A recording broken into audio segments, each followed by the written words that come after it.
اور تحریک انصاف کے ساتھ ناانصافی کر رہے ہیں، تو اپوزیشن لیڈر جناب عمر ایوب صاحب کو چاہیے کہ اپنی جو آئینی ذمہ داریاں ہیں ان کا بھی ادراک کریں، اور جو وزیر اعظم شہباز شریف صاحب نے ان کو خط لکھا تھا کہ آئیں ہمارے ساتھ بیٹھیں، اور جو چیف الیکشن کمشنر اور الیکشن کمیشن کے ممبران کی تعیناتی کا معاملہ ہے جن کی میعاد مکمل ہو چکی ہے، اس پہ بیٹھ کے مشاورت کر لیتے ہیں،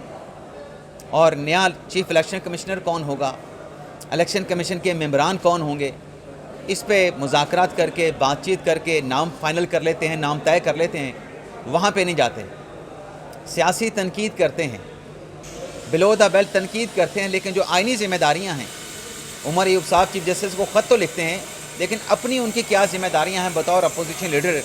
ان ذمہ داریوں کو انہوں نے فراموش کر رکھا ہے۔ اب جو خط لکھا گیا ہے عمر ایوب کی طرف سے، اگر اس خط پہ چیف جسٹس یہی کہہ دیں کہ آپ یہ جو بات کرتے ہیں، جو آپ نے مجھے لیٹر لکھا ہے، میں تو غیر متعلقہ شخص ہوں، آپ نے لیٹر لکھنا تھا، آپ کو آئین کا پتہ ہے، آپ آئینی طور پہ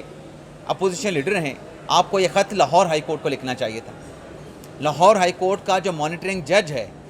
جو انچارج جج ہے ATC عدالتوں کا، یہ خط اس کو لکھنا چاہیے تھا، اور اس جواب میں اگر یحییٰ فریدی صاحب یہ بھی کہہ دیں کہ ہمارے نالج میں ہے کہ چیف الیکشن کمشنر اور الیکشن کمیشن کے ممبران کی میعاد مکمل ہو چکی ہے،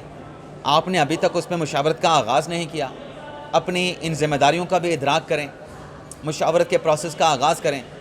تو عمر ایوب صاحب کے پلے کیا رہ جائے گا؟ یعنی اپنا کام نہیں کرتے اور لیٹر لکھ کے چیف جسٹس کو ان کی آئینی ذمہ داریوں کا احساس دلانے کی کوشش کر رہے ہیں،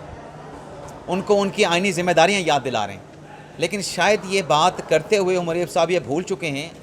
کہ چیف جسٹس یحییٰ فریدی صاحب کے پاس اب یہ 26ویں ترمیم کے بعد اس قسم کے خطوط کو انٹرٹین کرنے کا کوئی اختیار نہیں بچا ہے۔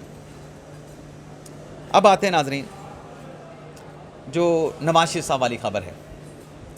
ناظرین پچھلے دنوں یہ خبر چلی کہ جو نواز شریف صاحب ہیں وہ مری پہنچ چکے ہیں۔ نہ صرف نواز شریف صاحب مری پہنچے بلکہ یہ بھی خبر چلی کہ جو وزیر اعظم شہباز شریف صاحب ہیں اور مریم نواز صاحبہ بھی ہیں وہ بھی مری پہنچے ہیں۔ یعنی جو شخصیات کی دیسی مرغ کے ساتھ سیوا کی گئی وہ کوئی اور نہیں، وہ وزیر اعظم شہباز شریف اور نواز شریف صاحب کی اپنی بیٹی مریم نواز صاحبہ تھیں۔ اب دیسی کڑھائی یا دیسی مرغ کے ساتھ جو سیوا کی گئی، یہ کہانی بڑی دلچسپ ہے، کیونکہ ناظرین وہاں پہ مری میں جو یہ دیسی مرغ کی دیسی گھی میں جو کڑھائی تیار کی گئی، اس کے لیے ہمارے ذرائع کے مطابق جو کک تھا وہ اسلام آباد سے مری پہنچا، یا کک کو اسلام آباد سے مری لے جایا گیا،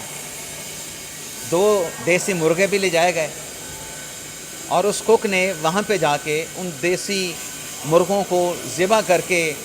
بہترین 2 کڑھائیاں بنائیں، میاں نواز شریف صاحب کو، میاں شہباز شریف صاحب کو اور مریم نواز صاحبہ کی ان دیسی مرغ کڑھائیوں کے ساتھ وہاں پہ مری میں سیوا کی گئی۔ اب وہ دیسی کڑھائی تیار کرنے والے کون تھے؟ وہ اسلام آباد کے مشہور ہوٹل ہیں بٹ کڑھائی والے، اور بٹ کڑھائی بھی کون سے والے؟ کیونکہ یہاں پہ تو ہر کسی نے بٹ کڑھائی کے نام سے اپنا ہوٹل بنا رکھا ہے۔ وہ بٹ کڑھائی والے ہیں میاں عثمان طاہر صاحب کا، جو بٹ کڑھائی کا ان کا اپنا آؤٹ لیٹ ہے، جو ان کی ایک چین ہے۔ تو عثمان طاہر صاحب بھی مری میں گئے، اپنے ساتھ کک لے کے گئے، دیسی مرغے لے کے گئے، اور میاں صاحبان کو وہاں پہ میاں نواز شریف صاحب کے حکم پہ 2 دیسی گھی کی کڑھائیاں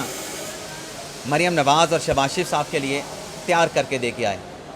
اب یہ ہلکی پھلکی خبر ہے، میں اس پہ کوئی تنقید نہیں کر رہا، لیکن اس پہ میں اتنا ضرور کہنا چاہوں گا کہ بٹ کی جو کڑھائی ہے وہ تو ہم بھی بڑے مزے کے ساتھ، بلکہ مزے لے کے کھاتے ہیں، انگلیاں اپنی چاٹ جاتے ہیں۔ تو یہاں سے بٹ کڑھائی والے کے کک کو، شیف کو مری میں بلا کے دیسی کڑھائی تیار کرانا، تو اس سے اس چیز کی عکاسی ہوتی ہے یا اس چیز کی نشاندہی ہوتی ہے کہ میاں صاحب آج بھی ذائقے کے دل دادا ہیں، ذائقے کو آج بھی پسند کرتے ہیں، اور بلا شبہ اسلام آباد میں جو بٹ کڑھائی والے ہیں ان کا ذائقہ، ان کی کڑھائی کا ماشاءاللہ بڑا زبردست، بڑا شاندار ہے۔ تو یہ ناظرین آج ہلکا پھلکا ہمارا ویڈیو لاگ تھا. آپ سے اجازت چاہتے ہیں. اللہ تعالی ہم سب کا حامی ناصر ہو. اپنی دعاؤں میں یاد رکھیے گا. اللہ حافظ.